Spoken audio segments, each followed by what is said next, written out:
Un club des territoires consacré à la lutte contre les feux de forêt. L'été s'annonce à haut risque sur le front des incendies. Sommes-nous prêts? Les moyens sont-ils suffisants? On en débattra alors que les députés examinent en ce moment même un texte du Sénat pour renforcer les mesures de prévention. Et pour en parler, Pascal Martin, bonjour. Merci beaucoup d'être avec nous. Vous êtes sénateur centriste de la Seine-Maritime et rapporteur de la commission spéciale sur la proposition de loi pour renforcer la prévention et la lutte contre l'intensification du risque incendie. On va bien sûr revenir là-dessus. Et avec nous en duplex, Yaël Lecras, bonjour. Merci beaucoup d'être avec nous. Vous êtes vice-président du syndicat national des sapeurs-pompiers professionnels. Et Antoine Parra, bonjour. Merci également d'être avec nous. Vous êtes maire d'Argelès-sur-Mer, c'est dans les Pyrénées-Orientales. Et justement, on va commencer avec vous, Antoine Parra, puisque les Pyrénées-Orientales sont déjà touchées par les flammes. Votre commune a été touchée, on va y revenir. On est en ce moment même en alerte maximale dans votre département. Gérald Darmanin a d'ailleurs annoncé hier l'envoi immédiat de moyens supplémentaires face au risque incendie. Quelle est actuellement la situation? Est-ce que vous êtes inquiet? Il serait malvenu de dire que je ne suis pas inquiet, ça ne ferait pas sérieux de ma part. Maire d'Argelès-sur-Mer, la situation est effectivement extrêmement critique puisque la sécheresse est profonde, de longue durée et les conditions météo ne sont pas favorables puisque la tramontane souffle de manière vigoureuse. Toutes les conditions sont réunies pour qu'un feu d'ampleur puisse se propager. Cependant, j'ai confiance dans les dispositifs qui sont mis en place. On peut peut-être en parler un peu plus longuement si vous le souhaitez. Oui, on va en parler, mais sur l'envoi, la réaction hier de Gérald Darmanin qui a décrété l'envoi immédiat de moyens supplémentaires, ça vous rassure quelque peu, ça ? Je ne sais pas s'il faut être totalement rassuré. En tous les cas, on ne peut qu'admettre que ça va dans le bon sens. Renforcer les dispositifs, c'est une très très bonne chose parce que tout l'enjeu lors de ces départs de feu qui peuvent devenir des incendies dévastateurs, tout l'enjeu est d'intervenir très rapidement. Si on arrive à se présenter sur les lieux avec des moyens rapides et d'intervention urgente, on peut combattre l'incendie à la base, à la source, et ensuite cet incendie peut ne pas se propager. L'intervention rapide est absolument déterminante, oui.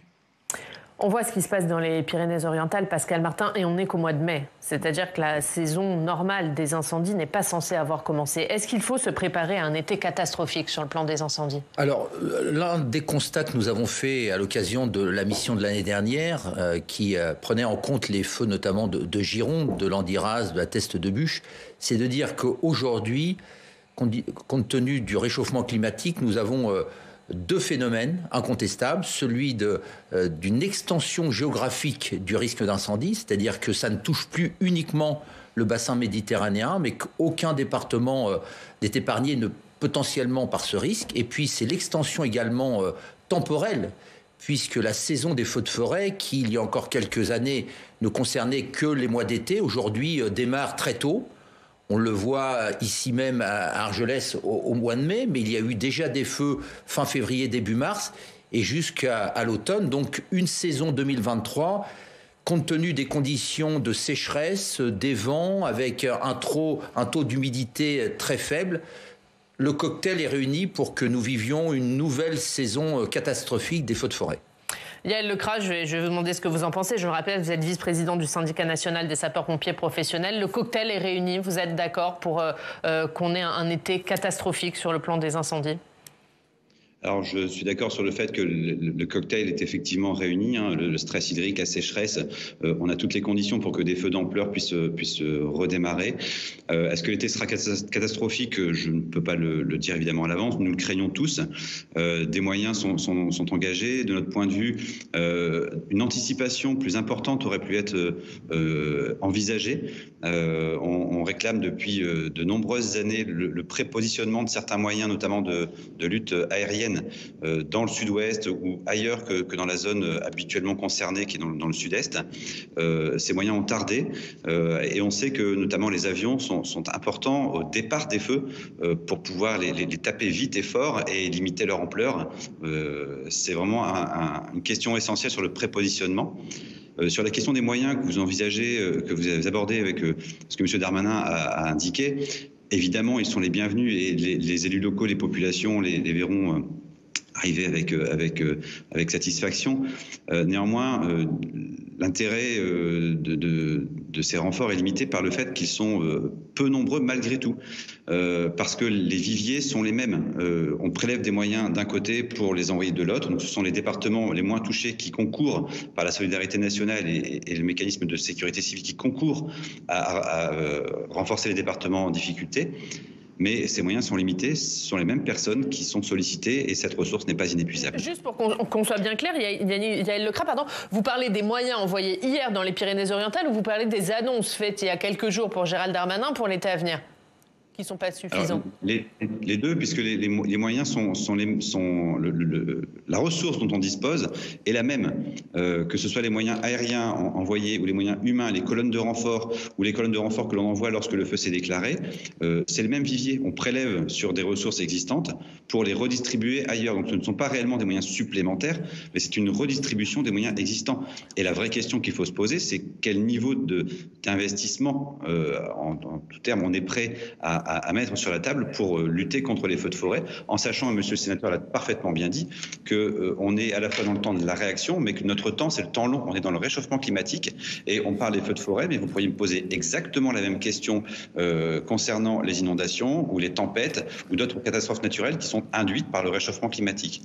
Et Alex, juste pour qu'on soit bien clair sur ce que dit Yaël Lecras, quels sont les moyens précisément qui ont été annoncés par Gérald Darmanin il y a quelques semaines? Eh bien, pour cet été, il y aura 9 avions et hélicoptères bombardiers d'eau supplémentaires, portant la flotte de bombardiers de 38 à 47 engins. 500 sapeurs-pompiers supplémentaires seront aussi mobilisés pour cet été. Et puis, dans les prochaines années, la flotte de Canadair sera intégralement renouvelée avec 4 avions supplémentaires, ce qui fera 16 Canadair au total. Voilà. C'est pas suffisant pour vous, Pascal Martin? Non, ce qu'il faut bien comprendre, c'est que la réponse opérationnelle, la doctrine de la sécurité civile, jusqu'à il y a encore quelques années, répondait efficacement au problème de la lutte contre les feux d'incendie avec une technique du matraquage des feux naissants. Et aujourd'hui, on s'aperçoit que depuis 2 années au moins, les feux, à 95%, des feux de forêt, des feux de végétation ne dépassent pas les 5 hectares brûlés. C'est les 5 hectares, les 5% restants qui posent problème.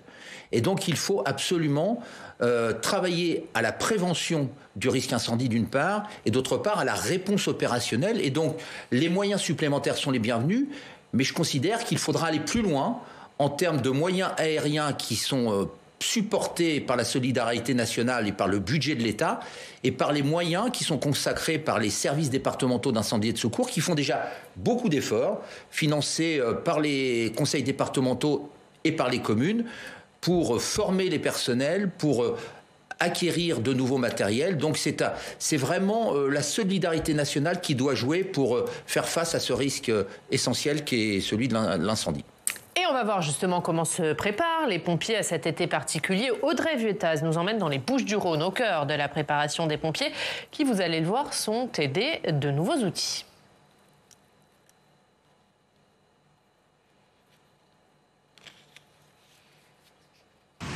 En quelques secondes, ces pompiers se retrouvent cernés par les flammes. Les conducteurs des camions doivent déclencher de toute urgence leur autoprotection. Ce jour-là, il ne s'agit que d'un exercice, une formation initiale sur cette aire unique en Europe. Les flammes ont été créées par du gaz, les arbres sont en métal. L'objectif, c'est d'être prêt pour un été qui pourrait être très compliqué.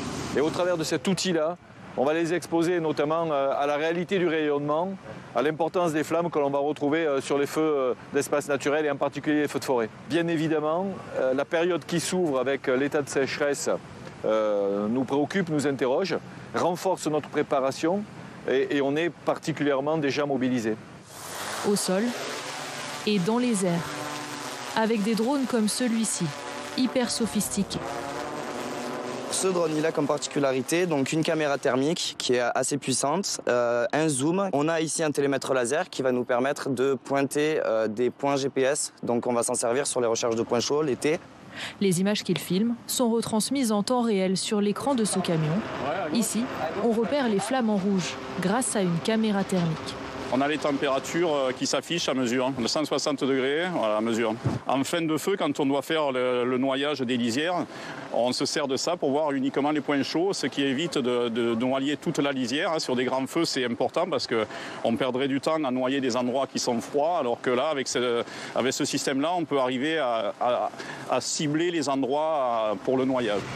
Pour battre le feu, il faut aussi l'anticiper. La forêt, elle est prête à brûler. Quand je dis prête à brûler, c'est-à-dire qu'elle a un taux d'hygrométrie qui est très très bas. Puis évidemment, il y a des jours où il y a du Mistral. Et ça, c'est des conditions extrêmes où, dans ce cas-là, ces jours-là, eh bien, nous faisons un système de prévention pour être au plus tôt sur le départ de feu quand il a lieu.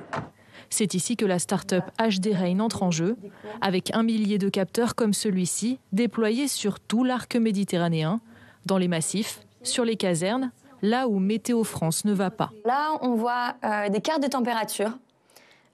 Donc en fait, l'idée, quand les pompiers regardent cette carte, c'est d'aller zoomer à 500 mètres près pour aller voir les différences de température. Donc là, clairement, on peut voir des différences qui sont assez significatives d'une zone à une autre.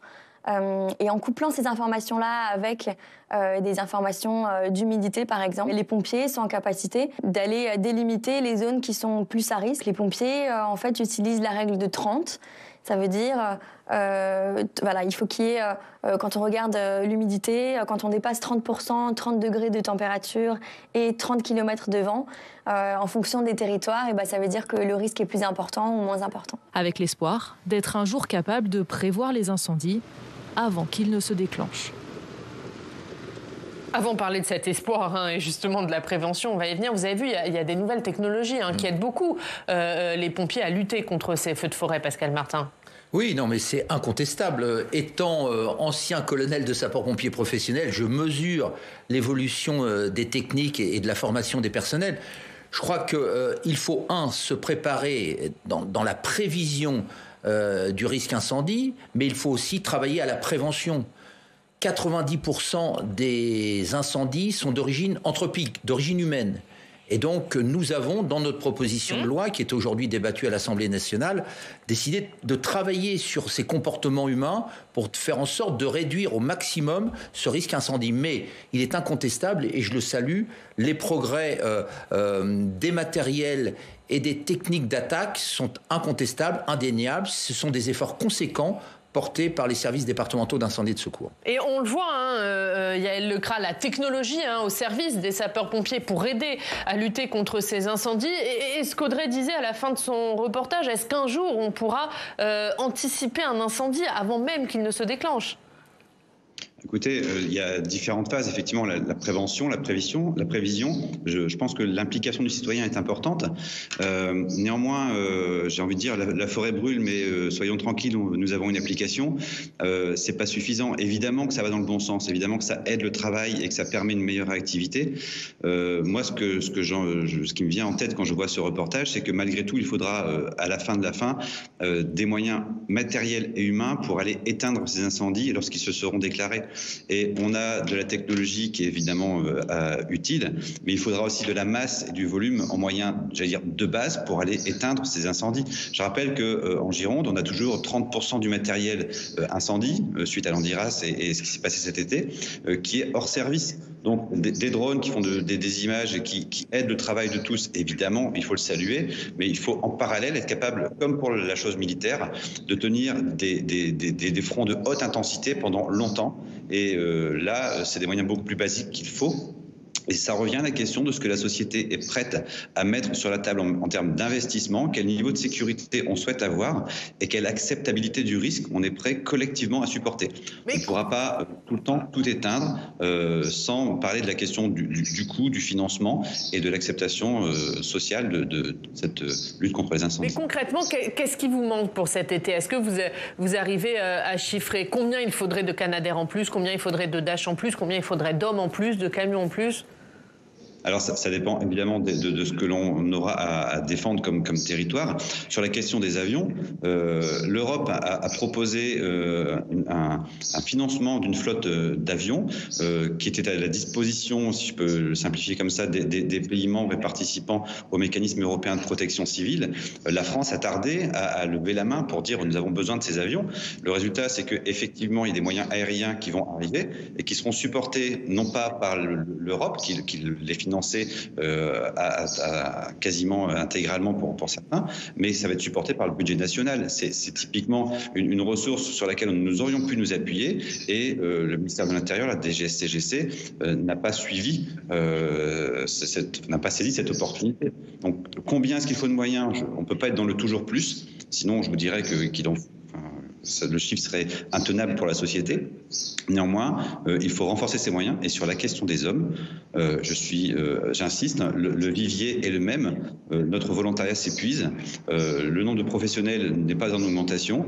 Et il faudra, à la fin de la fin, toujours des sapeurs-pompiers pour aller éteindre ces feux. Et cette question, elle reste sur la table.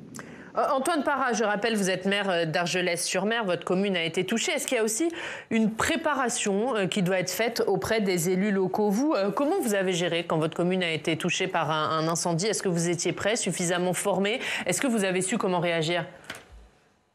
Oui, écoutez, lorsque l'incendie se déclare à Argelès-sur-Mer, évidemment, il y a des professionnels, le SDIS est là prêt parce que les conditions se prêtent à ce que tout le monde soit en alerte. Le maire ne fait que essayer de faire la relation entre la gendarmerie, la police municipale et les pompiers sont là pour intervenir. Moi, ce que je voudrais apporter, quand même une note d'optimisme, un petit peu si c'est possible dans ce dossier, c'est que les conditions extrêmes d'incendie possibles, ce ne sont pas des conditions inédites. Nous les connaissons régulièrement au mois de juillet et août dans notre région. Ce qui est inédit, c'est la saison. Au printemps, ça ne s'était jamais produit. Et je veux dire que le meilleur incendie est l'incendie qui ne se déclare pas, ou bien celui qui est pris à la source. Et c'est là aussi qu'il faut travailler énormément, parce que je suis absolument d'accord avec le colonel Juzis qui est intervenu. C'est vrai qu'une fois que l'incendie est déclaré, il faut énormément de moyens pour essayer de le contenir. C'est très difficile, il faut des hommes et des moyens, c'est certain. Mais nous, ici, sur notre territoire, depuis 5 ans, nous avons créé une réserve intercommunale de sécurité civile, qui est composée d'une centaine de volontaires bénévoles qui parcourent les massifs avec des moyens que nous leur allouons, et ils peuvent intervenir rapidement sur tout départ d'incendie, et surtout également, ils font œuvre de pédagogie par rapport à tous les randonneurs qu'il peut y avoir dans le massif et qui peut-être commettraient des imprudences. Et bien le fait qu'ils soient interpellés par ces personnes et leur disent attention, les conditions sont difficiles, il faut être très prudent, et bien rien que ce genre d'intervention, ça permet d'éviter un incendie qui aurait pu se déclarer par imprudence. Parce que nous savons tous que le maximum d'incendies sont d'origine humaine, la très large majorité sont d'origine humaine, pas toujours malveillante, mais quand même. Et donc cette prévention à la base nous a évité depuis 5 ans, alors que nous connaissons encore une fois au mois de juillet et août les mêmes conditions que nous connaissons aujourd'hui. Et bien depuis 5 ans, il n'y a pas eu le moindre départ d'incendie dans notre massif. Je crois que c'est lié un peu aussi à la prévention en amont. Ça vient aider nos sapeurs-pompiers qui, c'est vrai que lorsque l'incendie est déclaré, on a absolument besoin d'eux et de tous les moyens dont ils ont besoin aussi pour combattre un incendie qui ensuite est très difficilement maîtrisable. Donc l'important, et je crois que nous y arrivons depuis quelques années, l'important est d'essayer d'intervenir en amont, d'envoyer des sentinelles sur le terrain pour que l'incendie justement ne se déclare pas. Et c'est tout l'objet de vos travaux, Pascal Martin, sur la prévention. Le texte qui a été voté à l'unanimité au Sénat est actuellement en débat à l'Assemblée. Avant de vous entendre, on va voir ce que contient ce texte avec Alex. Effectivement, Oriane, c'est une proposition de loi initiée par la majorité de droite et du centre du Sénat. Elle vise d'abord à créer une stratégie nationale de lutte contre les incendies de forêt et de préservation de nos forêts en coordonnant les différents acteurs. Et puis l'objectif, c'est de renforcer la prévention de ces feux. On va écouter la ministre de la Cohésion des Territoires, Dominique Faure, qui soutenait ce texte hier à l'Assemblée nationale. Il va falloir agir plus sur l'origine des feux.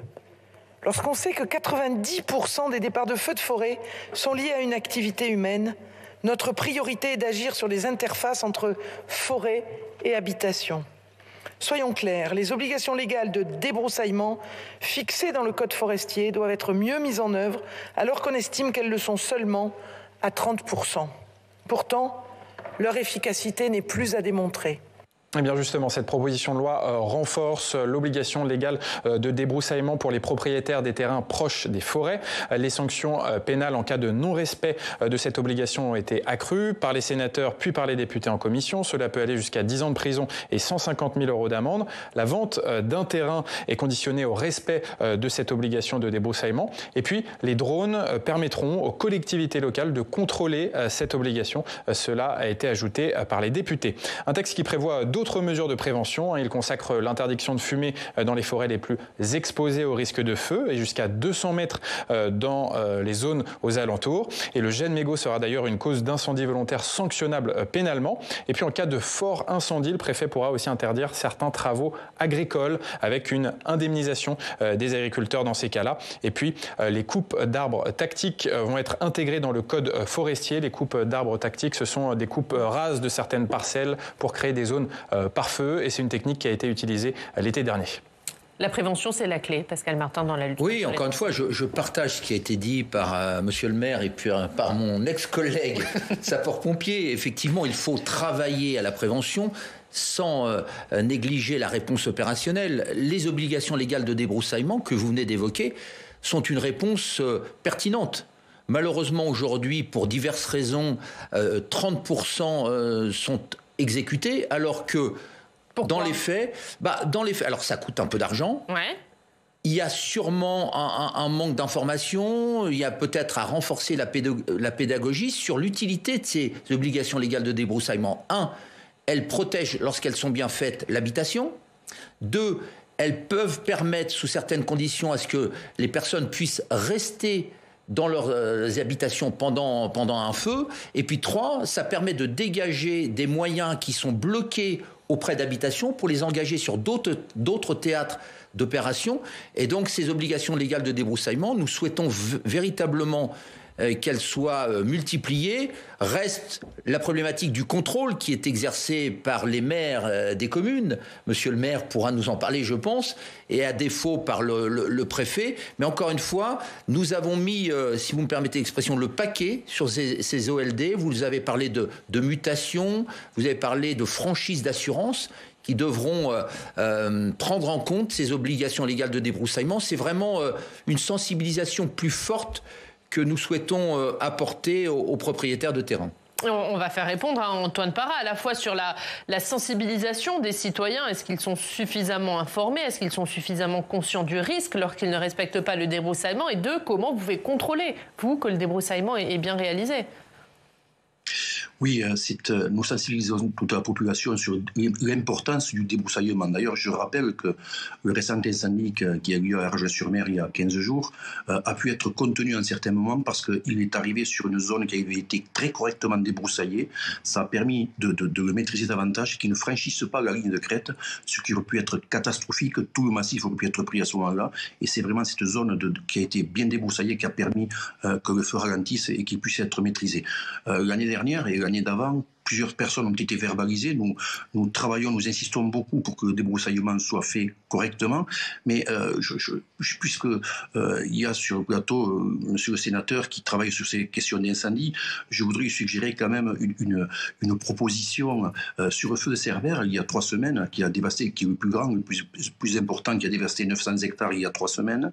Eh bien, la question se pose du débroussaillement obligatoire près de lotissements qui sont proches de zones auparavant travaillées en agriculture par des vignes qui ont été abandonnées, qui sont devenues des friches. Et aujourd'hui, ont l'obligation de débroussaillement les maisons du lotissement qui sont en lisière de la friche, mais pas les maisons qui sont derrière. Donc tous les frais doivent être engagés par les personnes qui sont en lisière de la friche, alors qu'elles protégeront tout le lotissement.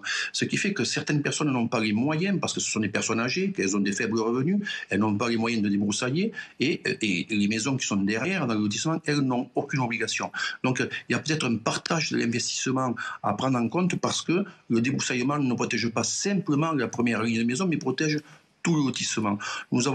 La loi a fait quelque chose de semblable au niveau de la GEMAPI, la protection contre les inondations, où une taxe est prélevée sur l'ensemble de la population. Je crois qu'il faudrait réfléchir un peu au partage de l'investissement, parce que le débroussaillement d'une parcelle ne protège pas que la maison ou l'habitation concernée, mais toute une partie de la population. Donc peut-être prendre en compte cette dimension, mais effectivement, je confirme que le débroussaillement est une réponse adaptée à ce que les feux ne prennent pas des ampleurs trop importantes.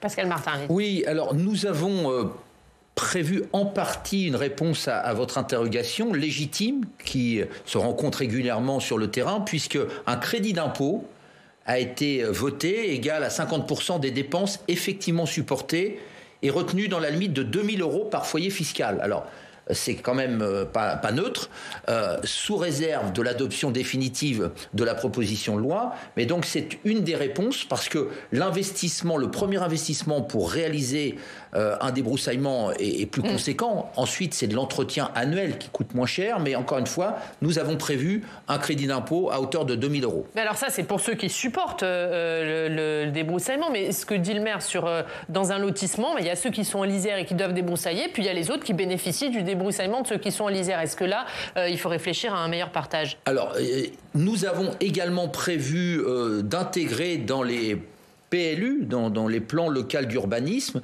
les zones où le débroussaillement doit être effectué. Donc, nous y travaillons encore, mais nous l'avons noté dans diverses auditions. Il y a des cas rencontrés sur le terrain qui peuvent poser problème, mais globalement et d'une façon assez générale, nous pensons que les OLD sont véritablement un outil pertinent, avec le travail, et je profite de l'occasion pour saluer le travail des agriculteurs qui nous accompagnent également, des sylviculteurs aussi, et donc c'est un travail partagé pour améliorer cet outil efficace. Yael Lecras, peut-être pour finir, un dernier tour de table. Vous disiez que pendant longtemps, le risque d'incendie il a été concentré dans le sud-est, puis là, le sud-ouest. Est-ce qu'aujourd'hui, le risque d'incendie il est présent partout sur le territoire? Et ce qui rend les choses peut-être encore plus difficiles à gérer en termes de moyens? Oui, à l'évidence, ce à quoi on a à faire face, c'est effectivement des feux de grande ampleur. Sur le plan géographique, ça remonte vers le nord. On a vu les feux en Bretagne, on a vu des feux qui remontaient vraiment très très au nord. Je rappelle qu'il y a quelques années, il y a eu d'énormes feux en Suède au printemps, des feux de très très grande ampleur. Donc le phénomène remonte. Moi, la vertu que je vois malgré tout, si on veut être positif, à ces incendies qui ont marqué les esprits, c'est qu'ils ont fait rentrer la question du risque dans le débat politique. Et on le voit, il y a des propositions de loi, il y a des initiatives locales, il y a une question qui émerge et qui place au cœur de la société ce débat sur notre sécurité, sur les moyens que l'on doit y mettre, sur la part que chacun doit prendre. Le citoyen, on parle du débroussaillement, les maires qui sont les directeurs des opérations sur lesquelles une importante partie de la responsabilité revient malgré tout, notamment dans la prévention. Enfin, toute la chaîne des secours est apparue au grand jour, je dirais, dans la société, et on en débat. Donc oui, il faut se préparer à des incendies de plus grande ampleur qui remontent au nord. Il faut se préparer à la question de la gestion de l'eau sur des inondations. Vraiment, le phénomène, c'est un phénomène de temps long. Donc, qu'il y ait des mesures à court terme pour lutter contre les incendies, des mesures d'optimisation, c'est une très bonne chose et nous le saluons. Mais il faut que l'on pose la question de notre système de secours, notamment sur la question du financement, sur le long terme. Parce qu'on n'est pas sur 1 ou 2 années. Il faut vraiment qu'on anticipe qu'est-ce que l'on veut comme niveau de sécurité pour la France en termes de protection civile d'ici 10, 15, 20 ans. Et ça, c'est un débat politique et nous devons le mener ensemble. Et on va conclure ce débat avec vous, Pascal Martin, pour que vous répondiez aux interrogations et à l'alerte finalement lancée par Yael Lecras. Oui, alors c'est vrai qu'aujourd'hui le risque concerne l'ensemble du territoire métropolitain. On l'a vu dans le Morbihan l'année dernière, dans les Vosges. Et donc la vraie difficulté, c'est que la doctrine opérationnelle aujourd'hui repose sur la solidarité interdépartementale de colonnes de renforts qui viennent soit en préventif, soit en curatif, apporter leur appui au département jusqu'alors sudiste. Et ça sera difficile dans les années à venir, puisqu'encore une fois, on ne pourra pas déshabiller Paul pour habiller Jacques. Donc il va falloir repenser la doctrine opérationnelle de la sécurité civile, repenser également, je partage, le financement des services départementaux d'incendie et de secours. Ne doit-on pas faire jouer la solidarité nationale sur un risque qui est aujourd'hui à l'échelle nationale? C'est toutes ces questions que cette proposition de loi pose, sans y apporter toutes les réponses, mais nous sommes prêts à aller plus loin dans cette réflexion.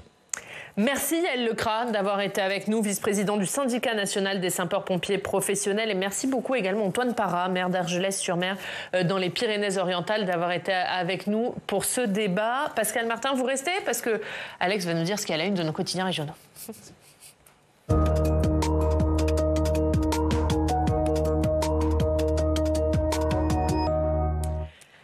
Emmanuel Macron, il n'a pas passionné la presse régionale. Un peu de journaux reviennent sur son intervention d'hier. Oui, pas vraiment. Cela montre que le président de la République n'a pas fait beaucoup d'annonces nouvelles. Hier soir, c'était surtout une opération de pédagogie. La dépêche du midi revient quand même aujourd'hui sur un engagement du président de la République pris hier soir. Une baisse d'impôts de 2 milliards d'euros pour les classes moyennes d'ici à la fin du quinquennat. Alors, qui sont les classes moyennes pour Emmanuel Macron?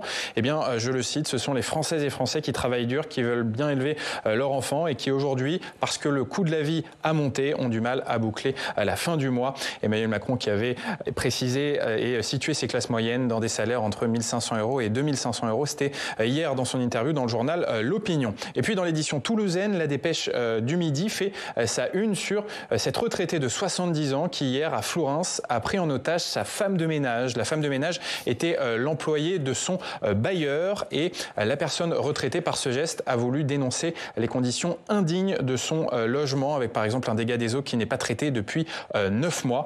La personne retraitée s'est rendue finalement aux gendarmes après plusieurs heures de négociations. Et la crise du logement, c'est à la une de Var Matin. Oui, Var Matin s'intéresse à la crise du logement social. Dans le département du Var, la demande de logement social n'a jamais été aussi élevée. Elle a augmenté cette année de 10%, plus 7% au niveau national. Et pour avoir un logement social dans le département du Var en moyenne, il faut attendre 2 ans. C'est une situation qui traduit une crise générale du secteur du logement dans notre pays. Les ménages n'achètent plus de biens immobiliers à cause de l'inflation.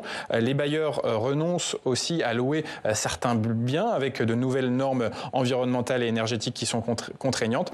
Et puis, il y a une pénurie actuellement de logements neufs. Le tapis rouge est déroulé. Le Festival de Cannes débute ce soir. Et oui, c'est la 76e édition du Festival de cinéma qui commence ce soir avec la projection du film de Maïwenn, Jeanne du Barry, dans lequel elle incarne la dernière favorite du roi Louis XV, qui est jouée par Johnny Depp, d'où ce titre pour le journal Sud-Ouest, Cannes, le cinéma roi. Le journal La Provence fait aussi sa une sur le Festival de Cannes et souligne le casting en or de cette édition avec une pléiade de stars au programme, notamment des stars américaines, Leonardo DiCaprio et Robert De Niro qui vont présenter le dernier film de Martin Scorsese et puis Harrison Ford qui va défendre le 5e volet des aventures d'Indiana Jones. Pardon. Un dernier mot de la Marseillaise, vite. Et oui, un dernier mot de la Marseillaise qui dit qu'il y aura aussi d'autres acteurs dans cette édition du Festival de Cannes, et bien des manifestants contre la réforme des retraites puisque la CGT compte bien jouer aussi un rôle dans cet événement pour faire une caisse de résonance dans sa mobilisation. Un tapis rouge de colère, titre la Marseillaise. Merci beaucoup Alex pour cette revue de presse. Merci Pascal Martin d'avoir été avec nous pour ce débat. On vous retrouve évidemment vite dans cette émission. Merci à tous de nous avoir suivis. Pour la voir ou la revoir, notre site publicsena.fr. À 18h, vous avez rendez-vous avec Thomas Hugues et nous on se retrouve demain. Très bonne journée.